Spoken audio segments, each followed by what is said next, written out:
त्याला सपोर्ट मिळाला की तसं चढतोय तो. हे नुसतं काढायचं.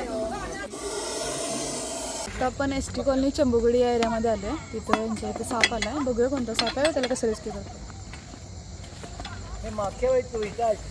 हा होय. बाहेर टँगायला आहे.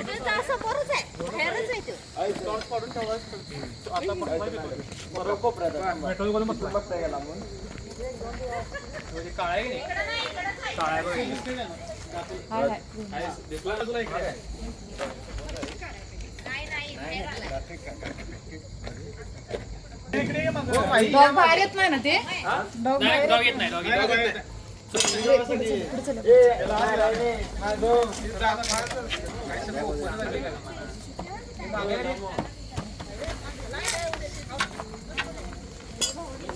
जरा एक कोणतरी या इकडं. आम्ही हाय पटकन यावं. हे नुसतं काढायचं आहे. हो नाही नाही, मी सांगतो तुम्ही करा.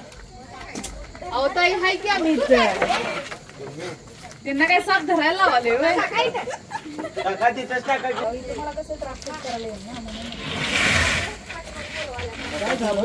पहिला कुठं दिसलेलं तुम्हाला? इथेच फिरत होता काय? तर त्यांना इथंच फिरताना दिसलेला साप आणि आम्ही आलो तेव्हा त्या कोपऱ्यामध्ये बसलेला. तर आपण आता इथं स्ट्रॅप सेट करणार आहे. म्हणून जातीचा विषारी साप आहे या ठिकाणी. आपण एकदम सावधानतेने त्याला रेस्क्यू करणार आहे. आता या फरशीच्या मागे येऊन बसलाय तो. आपण या ठिकाणी इथं स्ट्रॅप सेट करणार आहे. बापरे, बघू शकते केवढा वरती चढला होता तो.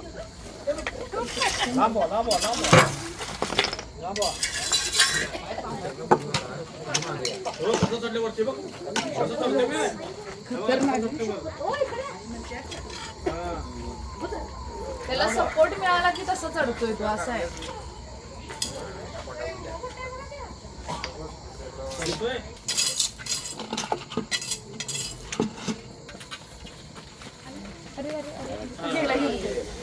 काय गरजच लागली नाही. तर या ठिकाणी मी बरोबर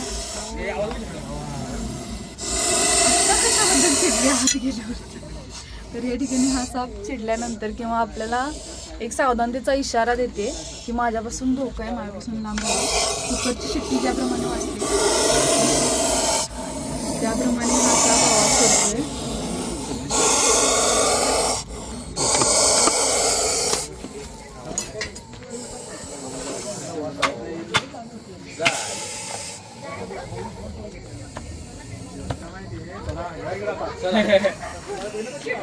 अजून पण आवाज करतोय आतमध्ये तो.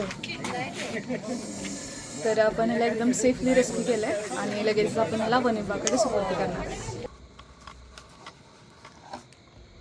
तर आता रेस्क्यू केलेल्या घोणसला आपण वन विभागाकडे सुपूर्द करायला या ठिकाणी आलोय. तर माझ्यासोबत वन विभाग रेस्क्यू टीमचे ओमकार काटकर सर आहेत. त्यांच्याकडे आपण या सापाला सुपूर्द करतो. तर तुम्हाला व्हिडिओ आवडला असेल तर व्हिडिओ लाईक, शेअर आणि सबस्क्राईब नक्की करा. थँक्यू. 11 वाजल्यात घरला जातो. 11 वाजल्या तरी पण आम्ही त्यांना फोन केलेला. त्यांनी म्हणले आलो, लगेच आलो. त्यांनी पण एका रेस्क्यू कॉलवरतीच गेले होते. त्यांना पण घोणसच सापडले होय की नाही. आता दोन्ही घोणस एकत्र सोडणार.